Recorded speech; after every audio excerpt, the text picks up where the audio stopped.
Hey guys, welcome back to our channel. Today we have a truly incredible story to share with you. In 1998, Gael Montoya was involved in a car accident that almost took his life. During his near-death experience, Gael had a stunning vision about the future, revealing a pivotal event that will take place in August 2024. Get ready for a narrative full of emotion, mystery, and surprising revelations. Before we start, don't forget to subscribe to the channel and turn on notifications so you don't miss any details of this unforgettable journey. Let's start. Hello, my name is Gael Montoya. I have a story to tell that completely changed my life. It's something that happened to me a long time ago, but it still affects me every time I think about it. It was in 1998, on a summer night in El Paso, Texas. I was 18 at the time and about to start college. He was young, full of dreams and plans for the future. That night, my best friend Lucas and I were getting ready to go to a party. It was supposed to be just another night of fun, but it ended up becoming the moment that divided my life into before and after. I was born and raised in El Paso. It is a city on the border with Mexico, full of culture and life. My parents are of Mexican origin, but I was born here in the United States. I grew up in a big, noisy, loving family. I was always a calm boy. I liked studying and reading. Lucas was the opposite of me, outgoing, always up for a party. We met in high school, and despite our differences, we became best friends. That night in 1998, I was excited about the party, but also a little anxious. It was the summer before we started college, and I knew a lot was going to change soon. Lucas and I had plans to study at the same university. I wanted to be an engineer. He dreamed of becoming a lawyer. We had so many plans, so many expectations. I remember spending the whole afternoon getting ready for the party. I chose a simple shirt, but one that I thought was elegant. Lucas showed up at the house wearing a very striking printed shirt. It was just like him. We left in my old red sedan, which I had gotten from my parents when I passed my driver's license. That car had been the scene of so many of our adventures. If I had known what was about to happen, would I have stayed home that night? It is hard to say. The experience I had was scary, but it was also transformative. It completely changed my outlook on life, death, and what comes after. But I'm getting ahead of things. Let me tell the story from the beginning, so you understand how a simple night of partying turned into the most intense and surreal experience of my life. It was a typical summer night in El Paso. The heat of the day had abated a little, but you could still feel that warm desert breeze. Lucas and I left the house around 9 p.m. The streets were already full of people enjoying the night, going to bars, restaurants, parties.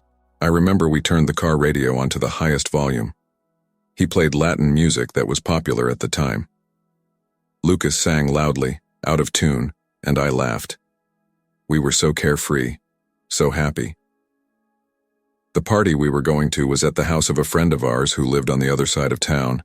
It wasn't far, but we had to cross the center. As we drove, we talked about our plans for the future. Lucas was excited about the idea of becoming a lawyer. He talked about how he would defend people's rights. I was talking about my plans to specialize in environmental engineering. I wanted to do something to help the planet. We were getting close to the city center. The lights of the buildings and streets passed quickly through the car window. I remember looking at the clock on the dashboard. It was 9:37 at night. It's strange how some details are engraved in our memory, isn't it? We were approaching an intersection. The light was green for us, so I continued. It was all very fast. Suddenly, I saw a yellow flash out of the corner of my eye. It was a school bus. He was coming at high speed and didn't look like he was going to stop. I didn't have time to react. Within a second, we were talking and laughing. The next, I heard a deafening noise of metal clashing against metal. The impact was so strong that I felt as if all the air had been expelled from my lungs. The car spun several times. Everything around me turned into a blur of colors and lights. I heard the sound of glass breaking. It must have been the windshield. I felt something warm and wet running down my face. Probably blood. The car finally stopped spinning. There was an awkward silence for a few seconds. Then I started to hear screams, horns, sirens in the distance. I tried to move, but my body wouldn't respond. I turned my head with difficulty and saw Lucas. He was still, with his eyes closed. I tried to call out to him, but my voice wouldn't come out. I started to feel intense pain spreading throughout my body. My vision started to get blurry. The last thing I remember before losing consciousness was thinking, "Am I going to die?" And then everything went dark. I can't say how long I was unconscious. It could have been seconds, minutes, or hours. The next thing I noticed was a strange feeling of weightlessness. The pain was completely gone. It was as if my body weighed nothing. I opened my eyes, or at least I thought I had. It was no longer in the wrecked car. In fact, it was nowhere that I could recognize. Everything around me was a bright white void. There was no floor, no sky, no walls, just a soft, welcoming light everywhere. I looked at myself and realized that I could see through my own body. It was as if I were made of a translucent substance, almost like glass, but flexible. I didn't feel cold or hot. I didn't feel the need to breathe. It was an indescribable feeling of freedom. I tried calling for someone, but no sound came out of my mouth. Or rather, I no longer had a mouth. I no longer had a physical body. It was just consciousness, pure thought. It was at that moment that I began to understand. Had I died? Was this what happened after death? Strangely, I didn't feel scared. On the contrary, a deep peace enveloped me. It was as if all the fears, all the worries of life were left behind along with my physical body. Suddenly, I felt a presence. I didn't see anyone, but I knew I wasn't alone in that place. A voice, which seemed to come from everywhere and nowhere at the same time, spoke to me. Not with words, but directly in my mind. "Fear not," said the voice. "You're safe here." I tried to answer, ask where I was, what had happened. But before he could formulate his thoughts, the voice continued, "You are on the border between worlds. It is not your time yet. There is much for you to see and learn before you return." Turn back? So I wasn't dead? Or at least not permanently. Thousands of questions arose in my mind, but before I could seek answers, I felt a change around me. The white light began to transform. Colors began to emerge. Shapes began to materialize. It was as if the world was being painted around me. Within moments, I found myself floating above the scene of the accident. Downstairs, I saw my car completely destroyed. There were broken glass scattered all over the road. Police cars and ambulances had arrived. I saw paramedics running, trying to reach the injured. A crowd began to form around. It was shocking to see the scene from above. It was like watching a movie, but a movie of my own death. I saw them take my unconscious body out of the car. I saw Lucas being placed on a stretcher. I wanted to scream, say I was okay, that I was up there, but I knew no one could hear me. As I watched the scene, I felt a gentle force pulling me. It was time to go. Where, I didn't know. But I was certain that I was about to embark on the most incredible journey of my life, or my death. As I was pulled away from the scene of the accident, I felt a presence beside me. I turned around, or at least turned my consciousness, and saw something I will never forget. A being of light. Calling that figure an angel seems inappropriate, but it's the closest word I can find to describe him. It was a humanoid form, but made entirely of light. It had no wings or halo like traditional angel designs. He was simply a radiant and welcoming presence. The being seemed to be around 30 years old, if it makes sense to talk about age for an entity like that. She was wearing something that resembled a tunic, a bright beige color that seemed to radiate warmth and comfort. His eyes, well, it's hard to describe. They were like 2 points of intense but not blinding light. Looking at them was like diving into an ocean of wisdom and unconditional love. The being's face had a gentle smile that made me feel completely accepted and understood. Her long, silky hair fell over her shoulders, shining as if it were made of strands of liquid gold. Her skin, if I can call it that, was perfect, emanating an aura of absolute purity. When the being spoke, it was not with words, but with thoughts that were formed directly in my mind. "Welcome, Gale," said the being. "I am your guide on this journey." I tried to respond, to ask questions, but I discovered I didn't need to. My thoughts and doubts were instantly understood by the being. "You have many questions," the guide continued. "It is natural. You have been through a traumatic experience, and now find yourself in a realm beyond your current understanding. But fear not. I am here to guide you and show you things that few have the privilege to see." I felt a wave of gratitude and love emanating from my being. It was a feeling so pure and intense that it almost hurt. Tears, or their spiritual equivalent, began to stream down my ethereal face. "Why me?" I managed to ask mentally. "Why am I having this experience?"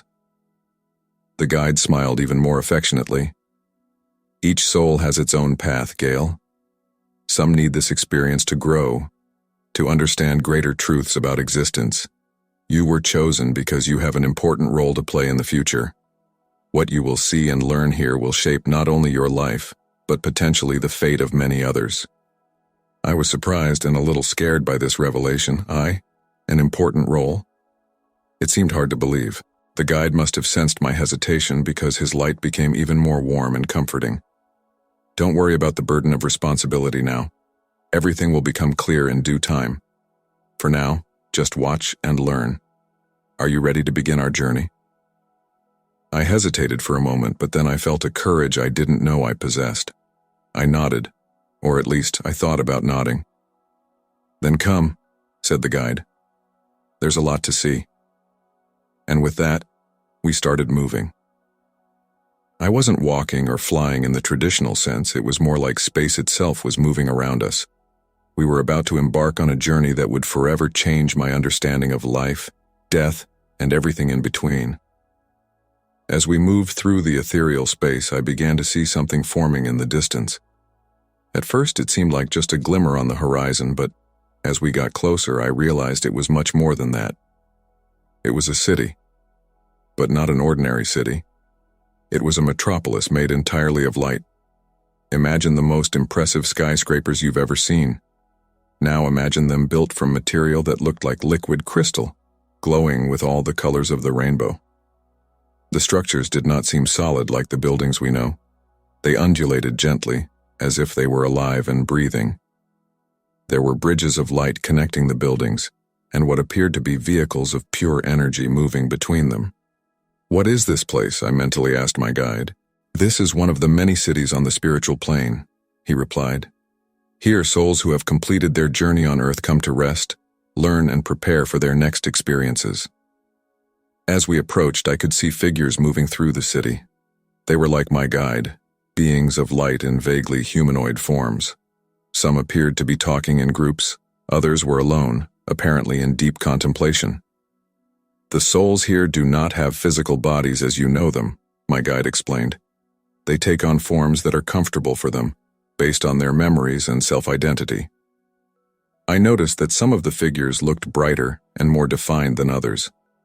When I asked about this, my guide explained, "The glow you see reflects each soul's level of spiritual evolution. The more evolved the soul, the brighter and more defined its energetic form." We passed through what appeared to be a huge park, but instead of trees and grass, there were forms of energy that moved and changed color constantly. It was as if nature itself was alive and conscious. "This is a place of healing and renewal," my guide said. "Souls come here to recover from difficult experiences they have had on Earth." We continued our journey through the city. We passed structures that looked like schools or universities, where groups of souls were gathered, apparently absorbing knowledge in some way that I couldn't fully comprehend. "Learning never stops," my guide explained.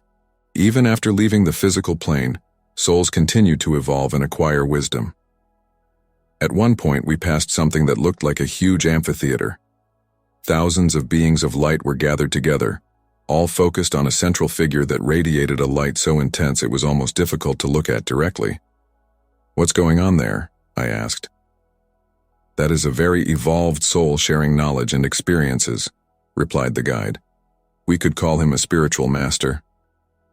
We continued our journey through the city. Each new place we saw filled me with wonder and questions. There were places that looked like laboratories, where souls worked with energies and forces that I could not understand.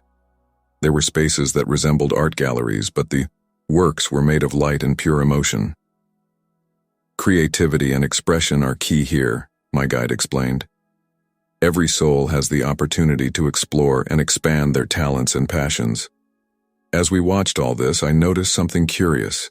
Despite all the activity and movement, there was a sense of deep peace permeating everything. There was no rush, stress, or visible conflict. How is that possible? I asked. On Earth, such an active city would be chaotic. My guide smiled, or at least, that was the feeling I got. Here, each soul is in tune with its greater purpose. There is no ego or desire for power over others. Everyone works together for the common good and for their own evolution. I was amazed by this idea, a society based on cooperation and mutual growth, without the complications and conflicts we know on Earth. As we were about to leave the city, my guide turned to me. Remember, Gale, what you have seen here is just a glimpse of what is possible. Each plane of existence has its own wonders and challenges. This city is an example of what souls can create when they work in harmony. I nodded, feeling deeply touched and transformed by what I had seen. But something told me that our journey was far from over. There was so much more to see and learn. Leaving the city of light behind, we moved towards a completely different landscape. To my left, a vast field stretched as far as the eye could see. But it was no ordinary field. It was a place of indescribable beauty, filled with vibrant colors and pure, innocent energy. The sky above the field was an impossible blue, deeper and more vivid than anything I've ever seen on Earth. Fantastically shaped clouds floated lazily, changing color smoothly, from pink to gold, from gold to lavender. On the ground, what appeared to be grass was actually a myriad of small lights, rippling like an ocean of stars. Each movement created waves of color that spread in all directions. But what caught my attention the most were the children. Dozens, perhaps hundreds of small forms of light ran and played across the field. Their laughter was like music, creating waves of joy that I could literally see spreading through the air. "What is this place?" I asked my guide, amazed. "This is the Field of Innocence," he replied. "It is a place of rest and healing for the youngest souls." I looked closer and realized that not all the shapes were human children. There were also what appeared to be baby animals, light puppies chasing ethereal kittens, small glowing birds flying in graceful formations. "Do all life forms have souls?" I asked, surprised. My guide nodded. "Every consciousness, every form of life, has its own divine spark. Here they coexist in perfect harmony." As we watched, I saw something that made me especially emotional. A group of light children were playing with what appeared to be a huge glowing dog. The animal radiated love and protection, and the children laughed happily as they climbed onto its back. "That's a spirit guide," my angel explained. "It takes the form that is most comforting to children." We continue watching the scenes of pure joy and innocence. I saw light children creating castles with what looked like sand made of stars. Others danced in circles, their movements creating complex patterns of light in the air.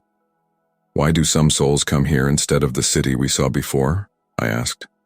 "Each soul has different needs," my guide replied. "Some, especially those who have had short or difficult lives on Earth, need this environment of pure innocence and joy to heal and prepare for their next journeys." I kept thinking about all the children who die young on Earth in accidents, illnesses, or violence. It was comforting to know that there was a place like that waiting for them. As I contemplated this, I noticed something curious. Occasionally, one of the light children seemed to blink and disappear for a moment before reappearing. "What's happening to them?" I asked. You noticed," said my guide with a tone that seemed approving. "Some of these souls are preparing to reincarnate. When they blink, they are making brief visits to the physical plane, familiarizing themselves with their future parents or surroundings." I was fascinated by this idea.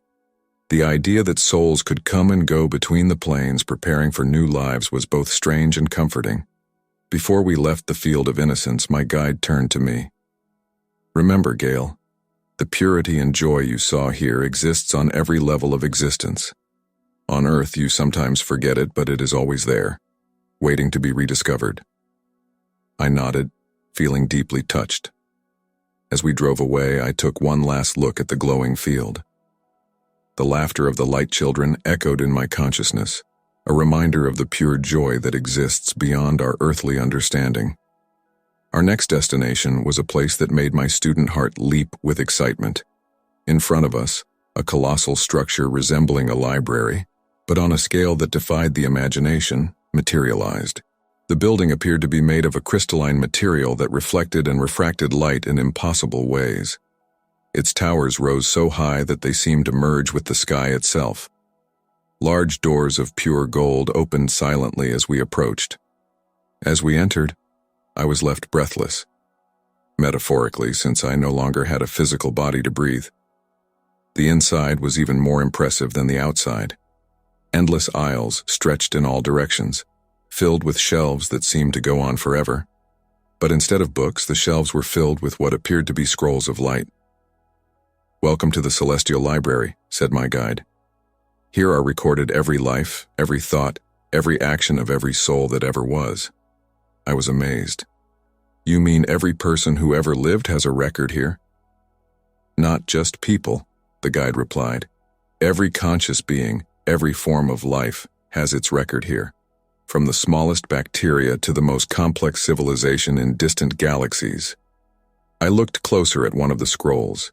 It glowed softly, and as I focused on it, images began to form in my mind. It was like watching a movie of someone's life, but not just external events. I could feel the thoughts, emotions, and motivations behind every action.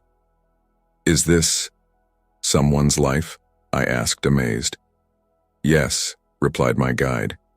"Each scroll contains the complete story of a soul. Their past lives, their lessons learned, their challenges overcome, and those yet to come."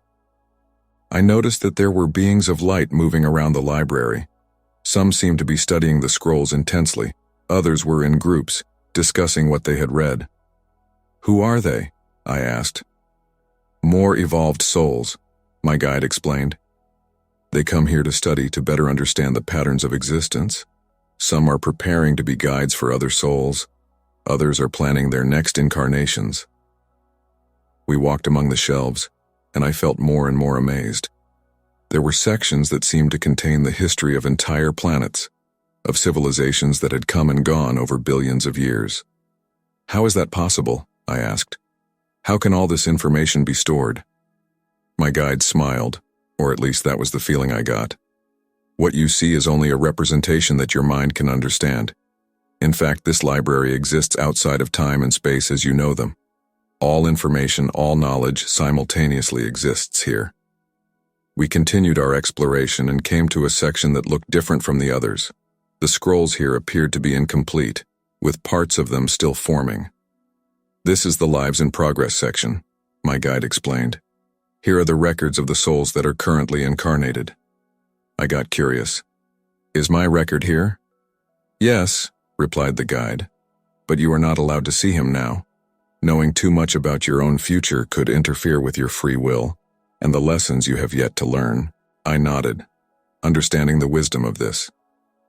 As we continued our journey through the library, a deep sense of awe enveloped me.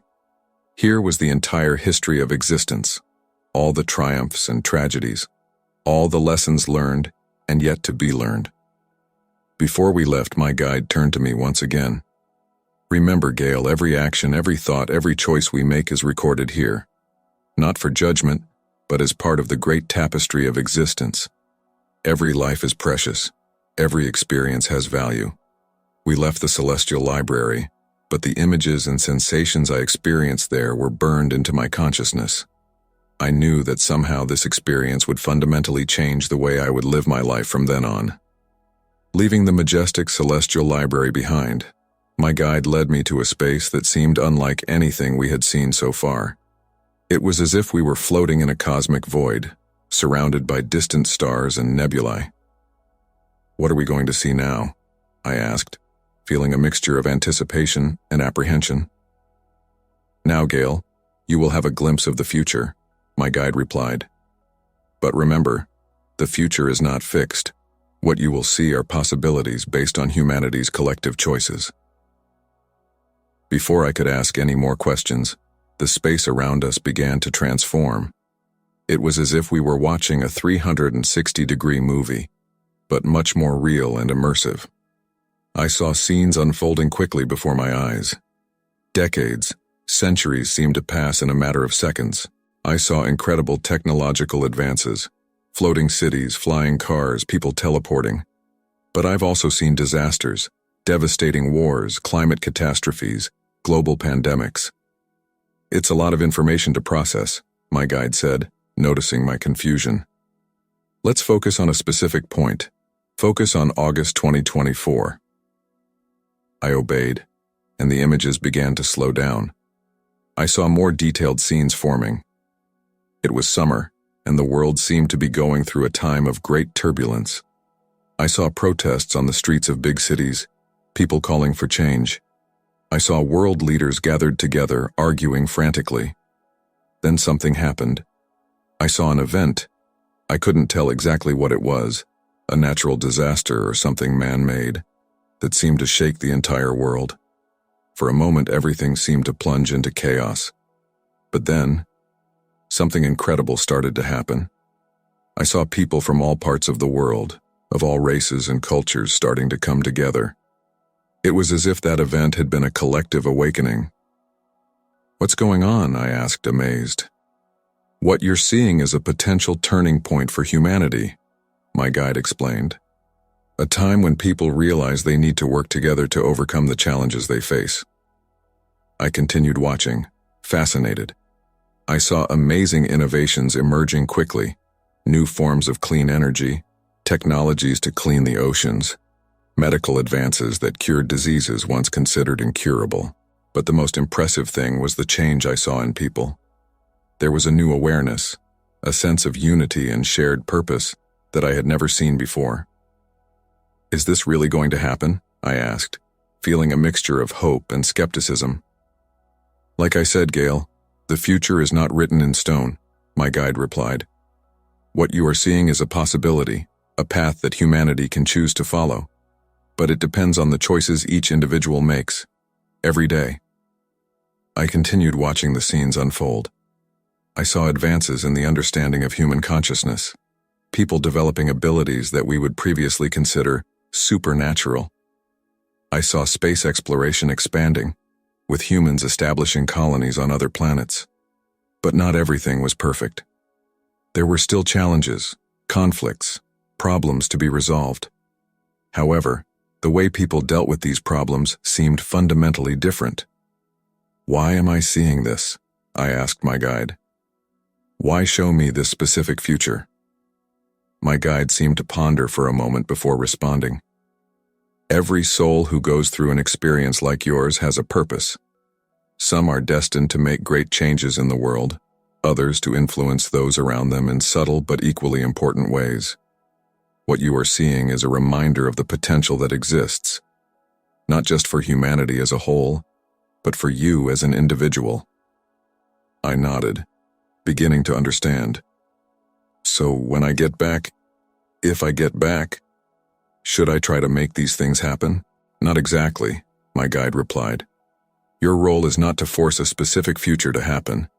It is to live your life with awareness, make choices based on love and understanding, and inspire others to do the same.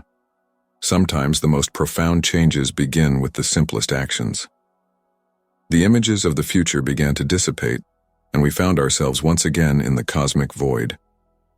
I was silent for a moment, processing everything I had seen. "There's one more thing you need to see," my guide said. "Something more personal." The stars around us began to move again, forming a new scene. This time, I saw myself, older, maybe 20 years in the future. I was in an auditorium, speaking to a large group of people. I couldn't hear what I was saying, but I could feel the impact my words had on the audience. "This is one of many possible futures for you, Gail," my guide explained. "A future where you use your experience to help others, to inspire positive change." The scene changed again, and I saw alternative versions of myself. In one, I was a scientist working on sustainable technologies. In another, a teacher. In another, an artist creating works that touched people deeply. "Remember," my guide said as the images faded, "the future is not predetermined. What you do with the knowledge and experience you have had here is entirely up to you." I remained silent, feeling the weight and responsibility of what I had seen. But at the same time, I felt a surge of hope and determination. Whatever my role was in the grand scheme of things, I was ready to embrace it. After the intense experience of seeing glimpses of the future, I felt a subtle shift around me. The vastness of the cosmos began to dissipate, and I had the feeling that our journey was coming to an end. "It's time to go back, Gail," said my angelic guide, his voice echoing with a mixture of affection and seriousness. A wave of contradictory emotions invaded me. On the one hand, I felt deeply grateful for everything I had seen and learned. On the other, the idea of leaving this realm of light and knowledge filled me with a sadness I didn't expect. Do I really have to go back?" I asked, surprised by my own reluctance.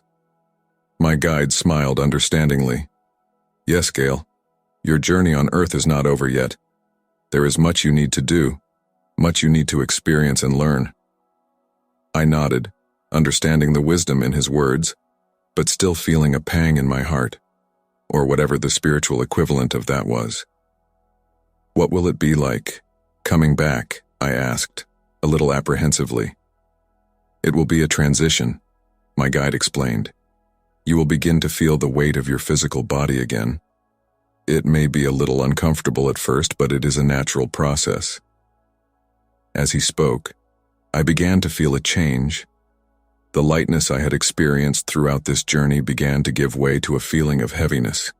It was as if I was being pulled back to earth by an invisible force. "Remember, Gail," my guide said, his voice beginning to sound distant, "you will carry the essence of this experience with you, even though the details may become hazy. Trust your instincts, follow your heart, and remember, always cherish the love and light you experienced here."